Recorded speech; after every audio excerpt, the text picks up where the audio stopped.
오늘은 오직 은혜의 7번째 시간입니다. 사랑하는 성도님들, 한 주간 은혜에 충만하셨습니까? 네, 우리 은혜 충만한 얼굴 한번 좀 보여주시죠. 네, 그리고 우리 서로에게 은혜 충만한 얼굴로 이렇게 인사하겠습니다. 잘 오셨습니다.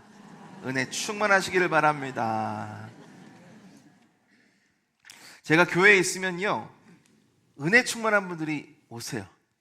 봉사하러 오시고, 청소하러 오시고, 전도하러 오시고, 기도하러 오시고, 은혜 충만한 분들을 만나면 저도 은혜가 충만합니다. 감사가 넘칩니다. 이처럼 은혜 충만한 사람은 행복합니다. 감사와 기쁨과 만족이 있습니다. 반대로 은혜 없는 삶은 불행합니다. 은혜가 없으면, 은혜를 잃어버리면 비교하게 되고 불평하게 되고 또 교만해지기 쉽습니다. 잘 되면 내 탓이에요, 못 되면 남 탓이에요. 왜 그럴까요? 은혜를 잃어버렸기 때문이에요. 우리가 은혜가 충만할 때 우리의 시선이 달라집니다. 내 스스로를 바라보는 시선, 옆 사람을 바라보는, 타인을 바라보는 시선이 달라집니다. 더 중요한 것은 삶의 목적과 이유가 달라집니다. 여러분, 우리는 예수님 만나 예수님 안에서 은혜를 누리는 사람임을 믿습니다. 그러면 그 은혜를 따라 기쁨과 감사가, 또 만족이 충만한 삶을 살아야 합니다. 오늘 말씀을 보면 은혜를 받고 변화된 사람이 있어요. 바로 사도 바울입니다. 오늘 본문 고린도전서 15장을 보면 부활하신 예수님의 이야기가 기록되어 있는데, 부활하신 예수님이 게바, 베드로죠, 그리고 12제자를 만나십니다. 그 이후에 500여 명이 넘는 사람들이 모여있는 곳에 예수님이 나타나세요. 부활하신 예수님 스스로 보여주시는 거죠. 그리고 형제인 야고보에게, 그리고 모든 사도에게 보이셨다 기록됩니다. 그리고 나서 한 사람에게 보이셨는데 그게 바로 사도 바울이에요. 우리는 바울로 알고 있지만 원래 그는 사울이라는 이름으로 불렸습니다. 같은 사람입니다. 개명한 것도 아니에요. 사울은 히브리 이름이고 바울은 헬라 로마 이름입니다. 성경은 분명히 예수님 만나기 전에는 사울이라는 이름으로 불렀고, 예수님 만나 사도가 된 이후에는 바울이라는 이름으로 불렸어요. 예수님께서 제자들에게 나타나신 것은 이해가 됩니다. 당연하죠. 사랑하는 제자들에게 부활하신 예수님이 나타나셔서 두려워하지 말라, 놀라지 말라, 내가 너와 함께한다, 그들을 힘주시고 위로하는 것은 당연해요. 근데 왜 하필 사도 바울 이전에 사울에게 나타나셨을까요? 사울은 예수님이 핏값으로 사신 교회를 박해하던 자였습니다. 예수님의 제자들을 잡아 죽이는 일에 앞장섰던 사람이에요. 그런 사울에게 예수님이 찾아오셔서 이렇게 말씀하십니다. 사울아, 사울아, 내가 어찌하여 나를 박해하느냐. 예수님 뭔가 하실 것 같아요. 그렇죠? 치실 것 같아요. 그 멈추게 하실 것 같은데 그게 아니에요. 그를 멸하지 않으시고 오히려 그를 예수님의 제자, 이방인을 향한 사도로 불러주셨습니다. 여러분, 이것이 바울이 경험한 은혜입니다. 그리고 바울뿐만 아니라 오늘 저와 여러분이 경험한 은혜입니다. 우리는 어떠합니까? 우리는 사울보다 좀 낫습니까? 아니에요. 우리도 사울처럼 하나님의 부르심을 받을 어떠한 이유도 없는 죄인이었습니다. 그래서 우리가 하나님 앞에 섰을 때 할 수 있는 고백은 딱 하나밖에 없어요. 그러나 내가 나된 것은 하나님의 은혜로 된 것이니. 여러분, 이것이 저와 여러분의 진정한 신앙 고백이 되기를 축복합니다. 자, 그러면 오늘 바울이 경험한 은혜가 어떠한 은혜였는지를 같이 살펴보기를 원합니다. 첫 번째로 바울이 고백하는 은혜는 부르심의 은혜입니다. 자격 없는 나를 불러주셨습니다 하며 은혜를 고백하고 있어요. 9절에서 이렇게 고백하는데 우리 같이 9절을 읽어볼까요? 시작. 나는 사도 중에 가장 작은 자라. 나는 하나님의 교회를 박해하였으므로 사도라 칭함받기를 감당하지 못할 자니라. 작은 자라고 번역된 헬라어는 헬라키스토스입니다. 최상급이에요. 가장 좋다? 아니요, 반대로 가장 안 좋다, 가장 작고 가장 하찮고 가장 마지막이다 라는 표현이에요. 말 그대로 많은 사도들 중에서 나는 가장 하찮고 작고 마지막 된 자다라고 고백을 하고 있어요. 왜 그렇죠? 왜 그렇게 자신을 낮췄을까요? 그 이유가 9절 하반절에 기록되어 있습니다. 볼까요? 나는 하나님의 교회를 박해하였으므로 사도라 칭함받기를 감당하지 못할 자니라. 박해자, 핍박자, 그의 호칭입니다. 이 호칭은 사도행전에 뿐만 아니라 그의 전 인생을 쫓아다니는 꼬리표와 같았어요. 나중에도 서신을 보면 사도 바울을 비판하는 사람들이 있지 않았습니까? 늘 사도 바울을 비판할 때는 그 꼬리표가 붙은 거예요. 그는 박해자입니다. 그는 핍박자입니다. 그는 회방자입니다. 그도 그럴 것이 사도행전 8장 1절을 보니까 그는 스데반의 죽음을 마땅히 여기던 사람이었어요. 스데반이 어떤 사람입니까? 초대교회의 7 집사님들 중에서 정말 하나님의 영광을 나타내고 그의 지혜와 성령이 충만하여서 수많은 영혼들을 깨웠던 교회의 으뜸가는 일꾼이었는데요, 그러한 귀한 하나님의 종을 죽은 것이 마땅하다라고 여겼던 사람이 바로 사울이었어요. 그뿐만이 아닙니다. 8장 3절을 보니까 이렇게 돼 있어요. 한번 같이 읽어봅니다. 시작. 사울이 교회를 잔멸할세 각 집에 들어가 남녀를 끌어다가 옥에 넘기니라. 한글 성경은 좀 짧지만 영어는 좀 길죠. 제가 영어를 한번 읽어봐 드릴게요. But 그러나 사울입니다. was ravaging이라고 하는 단어는 잘 안 쓰는 단어인데 뭐냐면요, 휩쓸어 파괴하다, 황폐케 하다라는 거예요. 태풍이 쓸고 간 자리는 황폐해진, 남는 게 없어요. 미국에 가면 토네이도가 한번 쓸고 가면요, 집이고 뭐 아무것도 안 남. 그것이 바로 ravaging이라는 단어입니다. 근데 그 ravaging, 황폐케 하는 것을 누구로 했다고요? The church, 교회를 그렇게 했다는 거예요. 예수 그리스도가 핏값으로 사신 거룩한 교회를 사울이란 자가 그렇게 회방하고 황폐케 했다는 거죠. And entering house after house, 들어가요. 근데 그냥 들어가는 게 아니고 그냥 무작정 들어가서 집마다 dragged off, 끌고 나오는 거예요. 질질질 끌려 나오는 크리스천들 한번 생각해 보십시오. Man and woman, 남자 여자 상관없이 크리스천하면 그냥 잡아가는 거예요. Committed them to prison, 그들이 감옥에 갈 때까지 끝까지 지키고 도망가지 못하게 했던 것이 바로 사도 바울.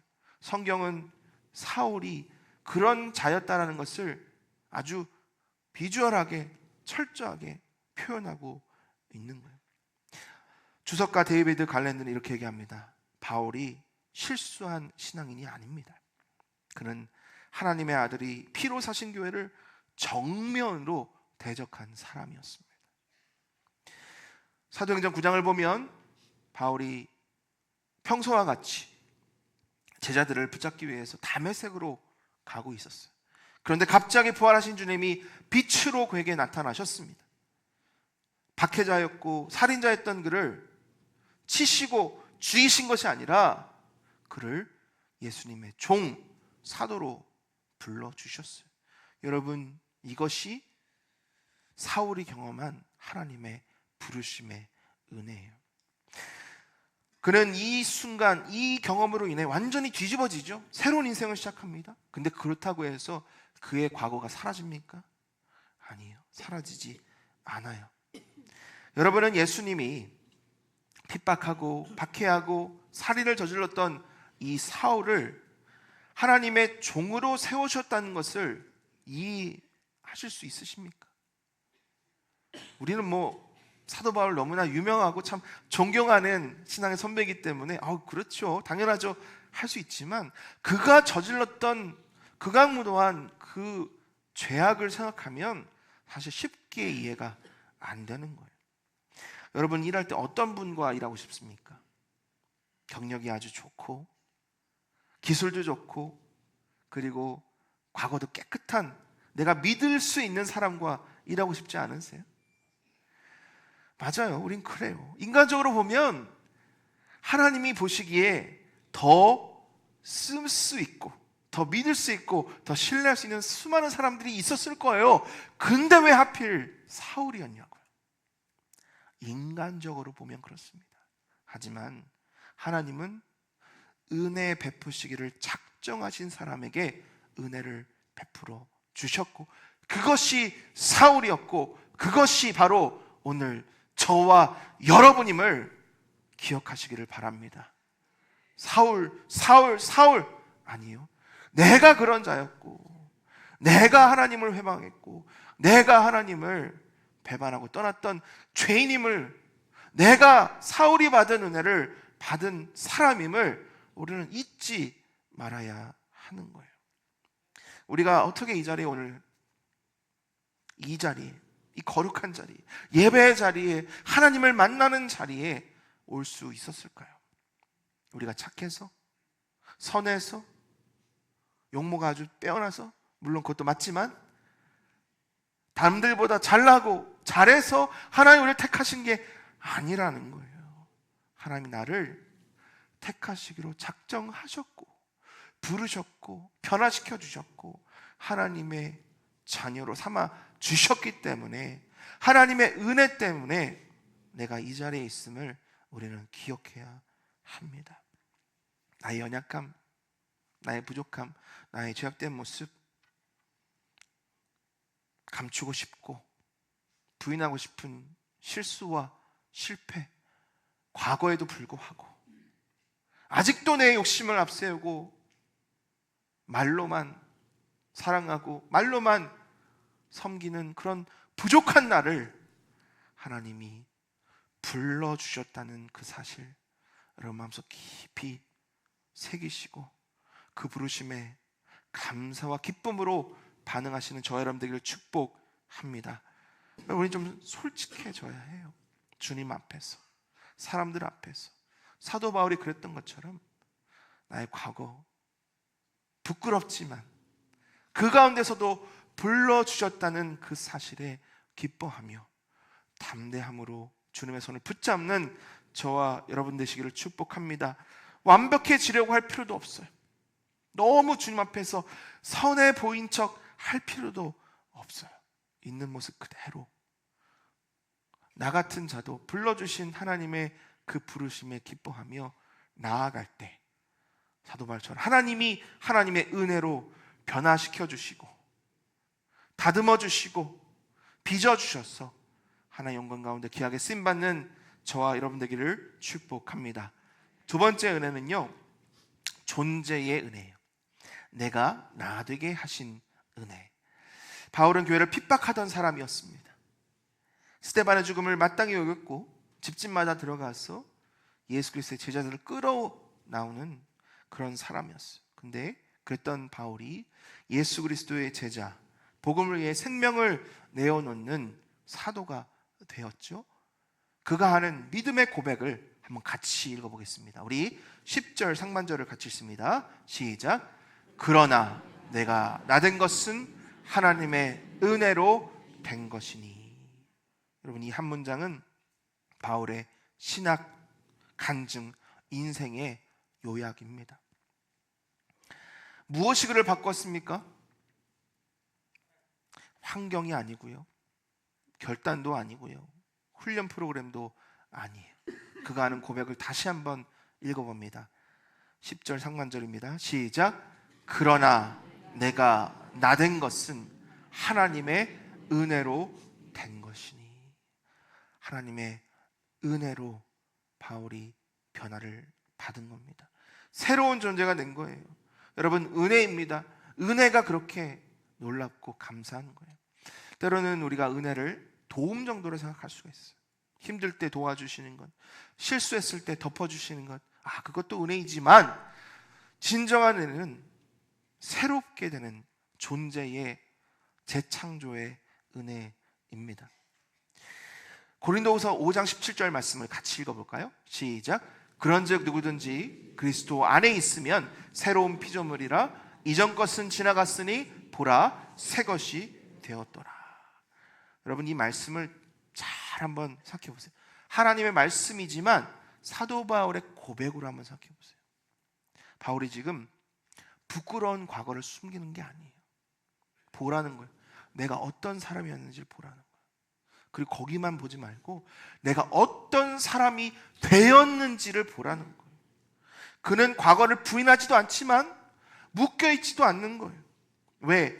내가 예수 그리스도 안에서 새로운 피조물이 되었다는 것을 깨달았기 때문이에요.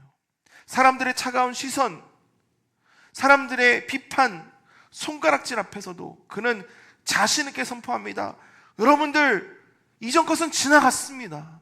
나를 보십시오. 여러분도 마찬가지입니다. 예수 그리스도 만나면 새로운 피조물이 됩니다. 새롭게 변화된 나를 좀 보십시오. 여러분, 이게 바로 전도예요.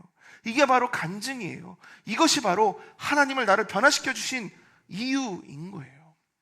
사도 바울처럼 내가 나된 것은 하나님의 은혜입니다. 나는 하나님의 은혜로 새로운 사람이 되었습니다.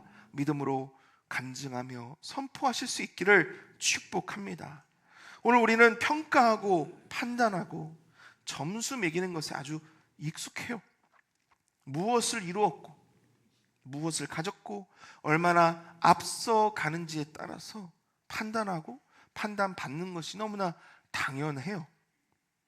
직장이나 사업에 어려움이 있으면, 관계 어려움이 있으면, 가정에 어려움이 있으면 실패자다, 무능력하다, 가치없다라고 그렇게 평가하기도 하고 평가를 받는 시대에 살고 있어요. 여러분, 너무 익숙하지 않습니까? 근데 그렇게 해서는 안 되는 거예요. 왜 안 될까요? 우리는 세상의 평가를 받기 위해 창조된 존재가 아니잖아요. 우리는 하나님의 영광을 드러내기 위해 창조된 하나님의 자녀이잖아요. 여러분, 실패하지 않으려고, 남들보다 앞서려고, 사람들의 좋은 평가를 받기 위해 안간힘을 쓰던 그런 내 과거를 버려야 합니다. 오직 하나님의 영광을 위해, 하나님의 칭찬받기 위해 열심을 다하는 하나님의 자녀가 되어야 되는 거예요. 왜 그렇죠? 우리는 은혜로 구원받았잖아요. 우리는 은혜로 새로운 하나님의 자녀가 되었잖아요. 여러분, 이 진리를 붙드시기를 바랍니다. 붙들지 않으면 잘 될 때 교만해져요. 거봐, 내가 했잖아, 나 할 수 있잖아, 교만해지는 거예요. 또 이 진리를 붙들지 않으면 쉽게 넘어져요. 좌절해요. 안 돼, 난 안 돼, 할 수 없어 하며 하나님의 은혜로부터 멀어지게 되는 거예요. 사랑하는 성도 여러분, 세상이 매기는 점수표, 거기에 만족하지 마시고 구걸하지 마시고 과감히 던져버시기를 바랍니다. 나는 성과로 만들어진 존재가 아니에요. 은혜로 만들어진 재창조된 하나님의 자녀임을 기억하시기를 바랍니다. 내가 나된 것이 하나님의 은혜라면 여러분 생각해 보십시오. 내일의 나를 만드는 것도 나도 아니고 세상도 아니고 은혜를 내려주신 우리 예수님이라는 사실 기억하시기를 바랍니다. 불안하십니까? 두려워하십니까? 왜 불안해하죠? 우리의 눈이 은혜가 아니라 세상에 있고 나에게 있기 때문이에요. 나를 빚으시는 주님의 손길, 은혜로 나를 안아주시는 우리 예수님을 붙드시기를 바랍니다. 예수 그리스도 안에서 새로운 피조물이 되었다는 그 사실을 날마다 우리의 마음에, 우리의 심령에 선포하시기를 바랍니다. 그리고 은혜로 나 스스로를 바라보시기를 바랍니다. 은혜로 다른 사람들을 바라보시기를 바랍니다. 은혜로 바라봐야 감사가 있어요. 은혜로 다른 사람을 대해야 사랑이 있어요. 지나치게 가혹하게 하지 마시고 은혜로 사랑하며 하나 되는 우리 가정, 우리 교회, 우리 일터가 되기를 예수님의 이름으로 축원합니다. 마지막 세 번째로 사도 바울이 고백하는 은혜는 사역의 은혜입니다. 일할 수 있는 은혜이죠. 10절 중반절을 함께 읽습니다. 시작. 내게 주신 그 은혜가 헛되지 아니하여 내가 모든 사도보다 더 많이 수고하였으나. 수고하였다라는 헬라어는요, 코피아오예요. 코피가 터질 정도로 수고했다라고 기억하시면 좀 이 단어가 기억나시겠죠? 그런 거예요. 그런 거. 몸이 녹초가 될 정도로 기진맥진할 때까지 에너지를 다 쏟아 부었다, 그런 의미인 거예요. 정말 물불 가리지 않았습니다. 사도행전을 보면, 또 서신서를 보면 그는 생명을 다할 때까지 예수 그리스도의 복음을 위해 헌신하고 결국 순교했던 하나님의 종이에요. 고린도후서 11장 23절에서 27절을 보면 그의 수고가 어떠했는지를 기록하고 있습니다. 옥에 갇히고 매를 수없이 맞고 죽을 뻔한 위기를 여러 번 겪고 굶고 헐벗고 잠을 자지 못하고 복음을 전했던, 결코 안락하고 편안하지 않은 삶을 살았던 사도 바울. 하지만 바울은 원망하지 않습니다. 또 그렇다고 교만하지도 않아요. 왜 그렇습니까? 그 수고를 가능케 한 의지, 체력, 인내, 담대함 모두 누가 주셨다? 우리 주님 예수 그리스도가 주셨기 때문입니다. 우리 그래서 사도 바울은 이렇게 고백하는데, 화면을 한번 보시고 같이 우리의 신앙 고백으로 함께 읽습니다. 시작. 내가 한 것이 아니요 오직 나와 함께 하신 하나님의 은혜로라. 정말 몸을 다, 내 뼈가 부러질 정도로 다 쏟아내었지만 내가 한 게 아닙니다. 주님, 나와 함께 하시는 하나님의 은혜입니다. 미국의 브라이언 채플이라는 목사님이 계신데, 그분이 그 책을 통해서 이렇게 말합니다. 성화의 모든 과정, 우리가 예수 그리스도를 믿고 주님 만나는 그날까지 나아가는 과정을 성화, 예수님을 닮아가는 과정이라고 하죠. 그 모든 과정이 우리가 주를 위해 흘리는 그 모든 땀, 사실 하나님의 뭐라고요? 선물이라는 거예요. 내가 하죠. 내가 힘을 내죠. 내가 열심을 내죠. 하지만 내가 하는 게 아니라 하나님이 주신 선물이라는 고백, 그것이 사도 바울의 고백이요 오늘 저와 여러분의 고백입니다. 아멘이십니까? 여러분, 일할 수 있는 거 하나님 나를 신뢰하신다는 증거예요. 하나님의 거룩한 일에 나를 동역자로 초청해 주신 거예요. 얼마나 영광스러운 일입니까? 같은 일을 해도 얼굴에 기쁨이 있는 사람이 있어요. 근데 조금만 했는데도 입에서 불평이 나오고 또 금방 포기하는 사람들이 있어요. 뭐가 다를까요? 열심이 다른 것 아니고요, 능력이 다른 거 아니에요. 마음이 다른 겁니다. 중심이 다른 거예요. 은혜를 잃으면 사역은 노동이 됩니다. 짐이 되고 억지가 돼요.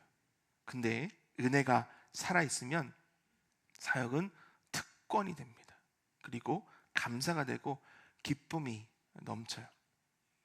제가 전도사 때 시카고, 미국의 시카고란 지역에서 한 6년 넘게 살면서 또 사역을 했는데요, 시카고라는 지역은 참 영적으로 어려운 도시입니다. 교회가 잘 성장하다가도 쪼개지고 갈라지고 무너지는, 이상하게 시카고는 늘 그래요.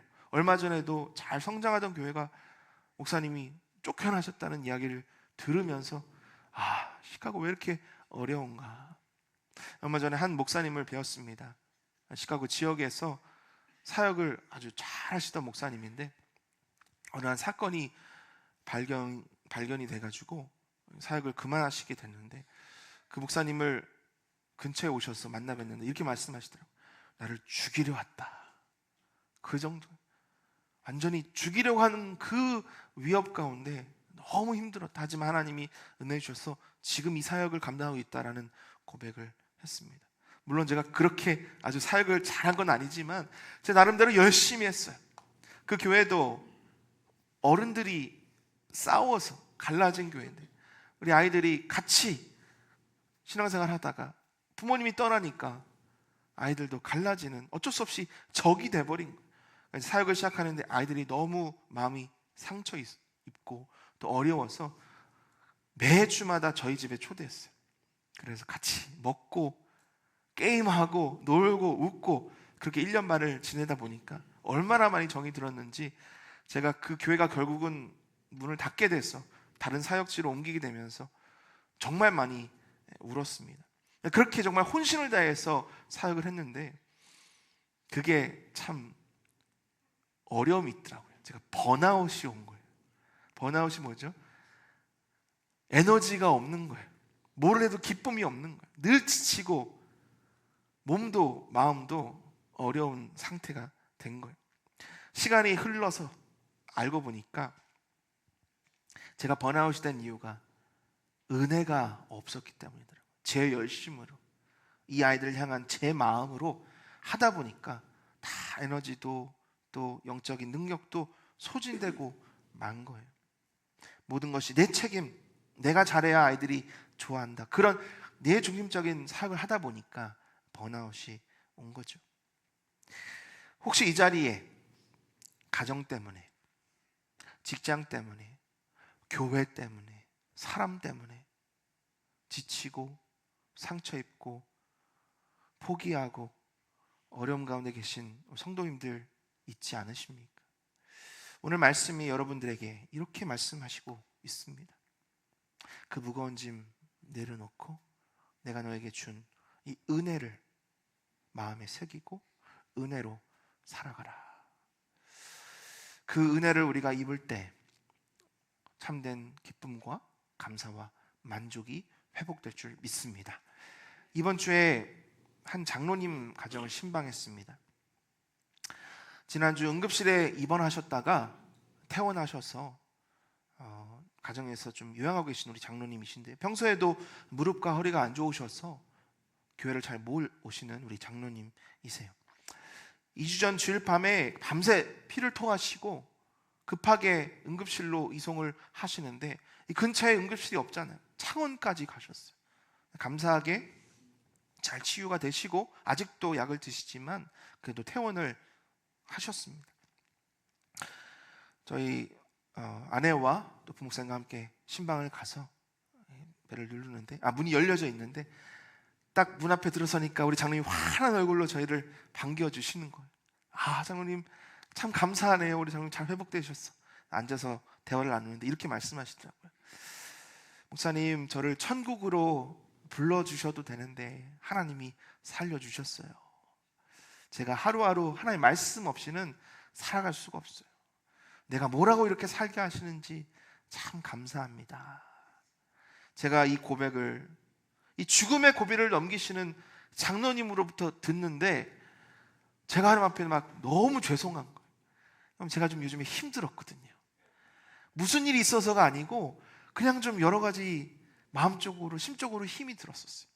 근데 죽음 앞에서도 감사하다고 고백하시는 우리 장로님의 그 고백을 듣는데 제가 너무 하나님 앞에 죄송하더라고요. 우리는 조금 힘들면 왜? 라는 질문을 합니다. 하나님 왜요? 하나님 왜 나예요? 하나님 왜 이런 일이 생기는 거예요?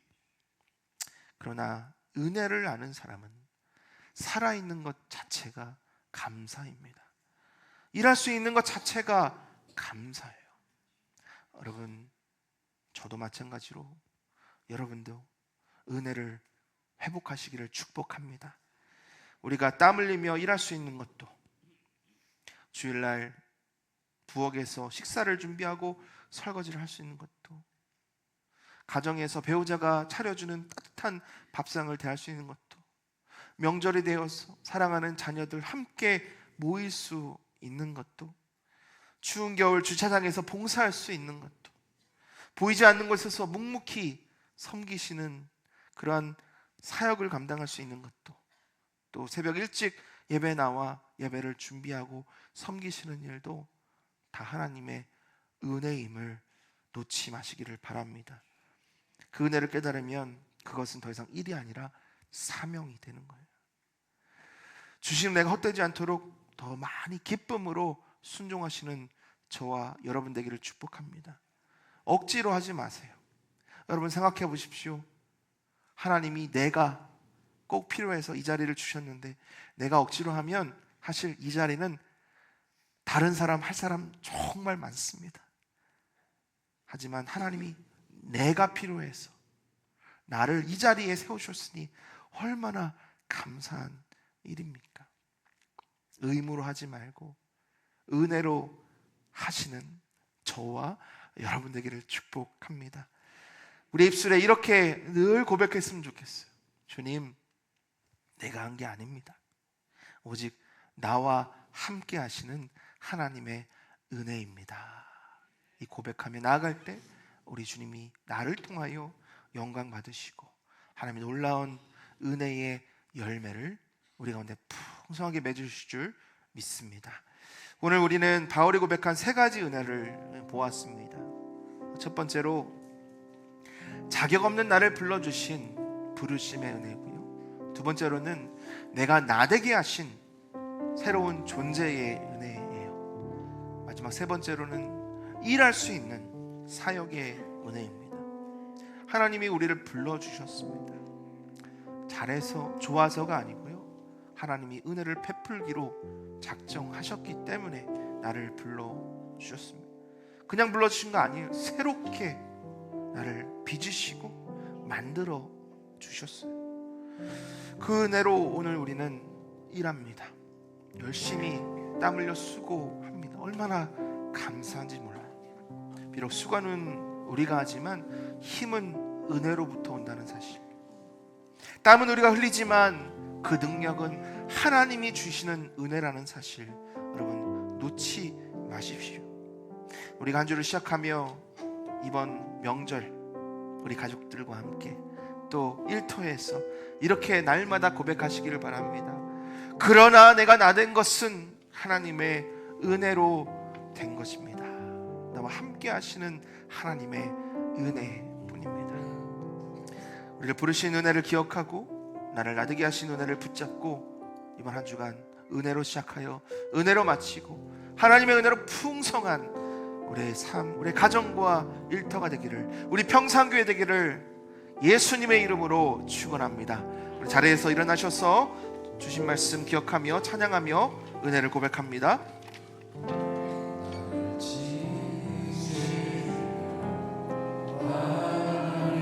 나를 부르시니가 하나님,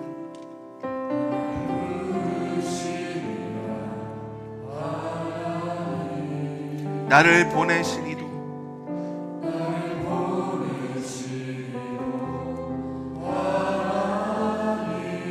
나의 나된 것은 다 하나님의 은혜라.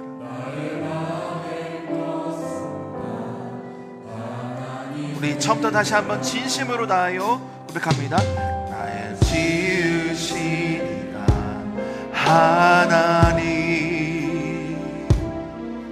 나를 부르시니가 하나님, 나를 보내시니도 하나님, 나의 나된 것은 다 하나님 은혜라. 나의 달려갈 길, 나의 달려갈 길 다가도록, 나의 마지막 나하도록,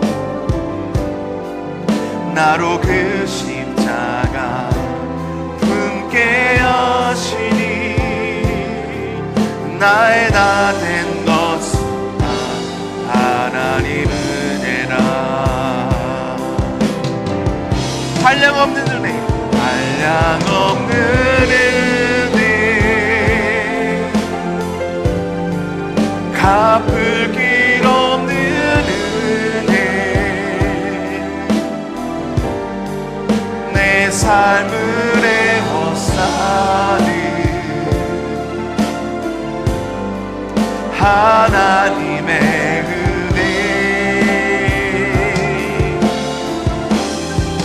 나 주저함 없이 그 땅을 밟음도 나를 붙드시는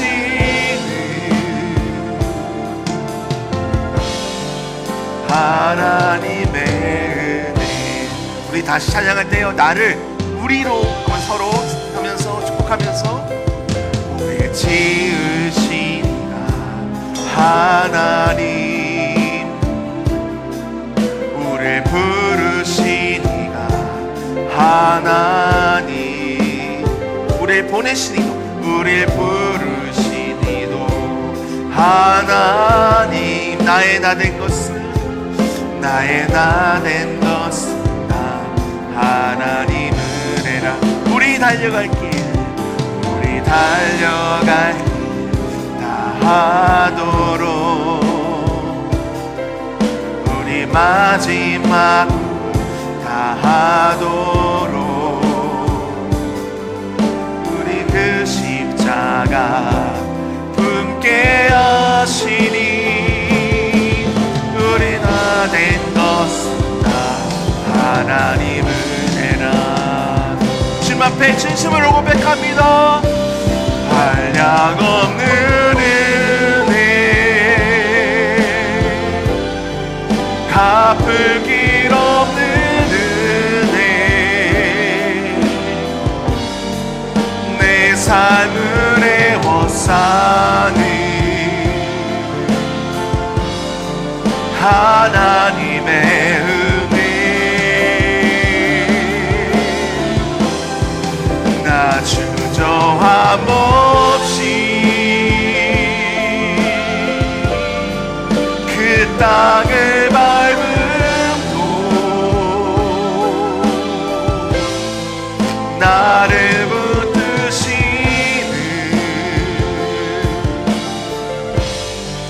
하나님의 은혜.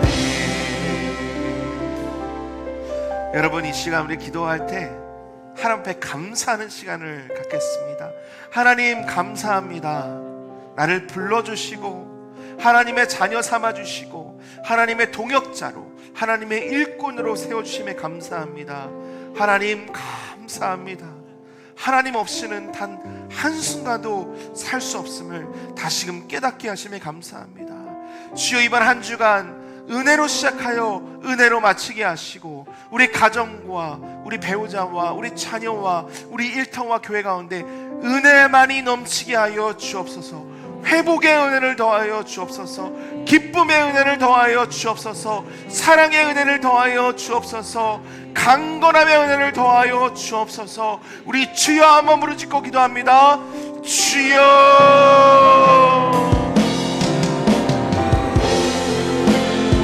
하나님 감사합니다. 우리를 사랑하시고 우리를 어둠과 죽음 가운데 불러주시고, 나의 부족함과 연약함과 죄악된 모습 가운데서도 끝까지 나를 버리지 않으시고 하나님의 자녀 삼아주시고, 하나님의 귀한 부르심을 따라 나를 하나님의 일꾼으로, 동역자로, 하나님의 예배자로 세우셨음에 감사합니다. 하나님이 은혜를 잊고 살았음을 하나님 앞에서 늘 기쁨으로 감사함으로 살아가야 마땅하지만, 내 입술에 불평이 있었고 교만함이 있었고 주님의 마음을 아프시게 하는 헛된 것에 내 인생을 후회했던 것을 고백합니다. 하나님, 오늘 은혜로 다시 나아갑니다. 하나님의 은혜를 붙듭니다. 하나님의 넘치는 은혜, 변함없으신 은혜, 하나님 천국의 은혜, 아버지, 내가 그 은혜 가운데 주님을 기뻐하고 주님을 사랑하고 주님을 예배하는 하나님의 자녀 되게 하여 주옵소서. 이번 설명절 동안 하나님의 은혜를 깨닫지 못했던 영혼들이 하나님 앞에 나와 하나님의 은혜를 함께 경험하게 하시고 서로 사랑하며 서로 나누고 행복한 명절이 예수 그리스도의 은혜로 이루어지게 하여 주옵소서. 주여 용서하게 하여 주여 사랑하게 하여 주옵소서. 주로 인하여 회복하며 주로 인하여 기쁜 우리의 삶이 되게 하여 주옵소서. 주님 감사합니다. 주님 감사합니다.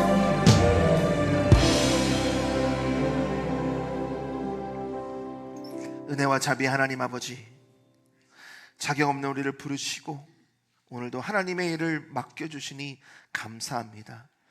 고백합니다.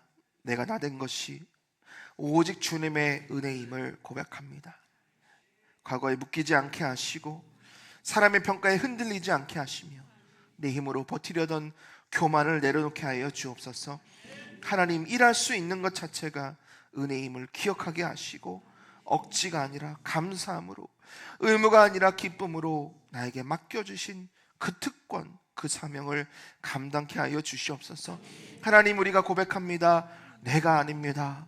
오직 나와 함께 하신 하나님의 은혜입니다. 이것이 우리의 삶의 고백이 되게 하시고 우리 가정 가운데 이 고백이 울려 퍼지게 하여 주옵소서.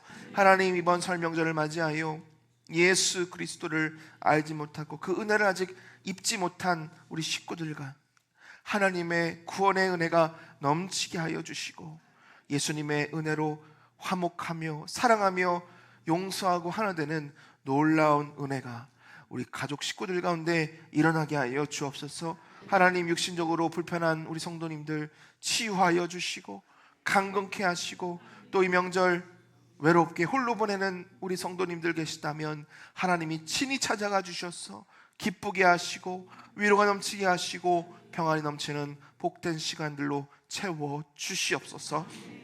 하나님 감사합니다. 주님께만 영광 올려드립니다. 예수님의 이름으로 축복하며 기도합나이다. 아멘. 이제는 우리 주 예수 그리스도의 은혜와 하나님 아버지의 크신 사랑하심과 성령님의 교통하심이 자격이 아니라 은혜로 부름 받고 존재 자체가 은혜이며 일할 수 있는 것조차 은혜임을 고백하며 살아기로 결단하는 우리 모든 평상교회 성도들과 그들의 가정과 자녀 위에 이제부터 영원토록 항상 함께 있을지어다. 아멘.